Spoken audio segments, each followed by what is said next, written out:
अपराह्नटा मुख्य खबर पुरीरे मुख्यमंत्री मोहन चरण माझी मुख्यमंत्रीଙ୍କ अध्यक्षतारे समीक्षा बैठक ଶୃଙ୍ଖଳିତ ଯାତ୍ରା ଦର୍ଶନ ବ୍ୟବସ୍ଥା ସହ ଶରଧାବାଲି ଅଘଟଣକୁ ନେଇ ବୈଠକରେ ଆଲୋଚନା।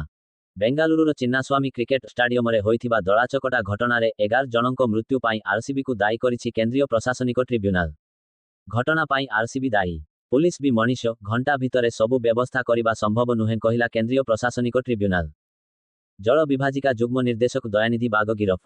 ଆୟ ବହିର୍ଭୂତ ସମ୍ପତ୍ତି ଠୁଳ ଅଭିଯୋଗରେ ଭିଜିଲାନ୍ସ ଗତକାଲି ଚଢ଼ାଉ କରିବା ପରେ ଆଜି ତାଙ୍କୁ ଗିରଫ କରାଯାଇଛି। ବିଏମ୍ସି ଅତିରିକ୍ତ କମିଶନରଙ୍କୁ ଆକ୍ରମଣ ଘଟଣା ବିଜେପିରୁ 5 ନିଲମ୍ବିତ। ଭୁବନେଶ୍ୱର ମହାନଗର ନିଗମ କାର୍ଯ୍ୟାଳୟରେ ହିଂସାକାଣ୍ଡରେ ସମ୍ପୃକ୍ତି ଅଭିଯୋଗରେ କର୍ପୋରେଟର ଅପରୂପ ନାରାୟଣ, ରଶ୍ମି ରଞ୍ଜନ ମହାପାତ୍ର, ଦେବାଶିଷ ପ୍ରଧାନ, ସଚିକାନ୍ତ ସ୍ୱାଇଁ ଓ ସଞ୍ଜୀବ ମିଶ୍ରଙ୍କୁ ପ୍ରାଥମିକ ସଦସ୍ୟ ପଦରୁ ନିଲମ୍ବନ କଲେ ରାଜ୍ୟ ସଭାପତି ମନମୋହନ ସାମଲ।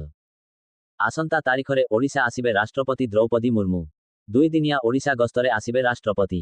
ରେ ଭୁବନେଶ୍ୱର ଏମ୍ସ ସମାବର୍ତ୍ତନ ଉତ୍ସବରେ ଯୋଗଦେବେ। ରେ କଟକରେ ବିଭିନ୍ନ କାର୍ଯ୍ୟକ୍ରମରେ ଯୋଗଦେବେ ରାଷ୍ଟ୍ରପତି।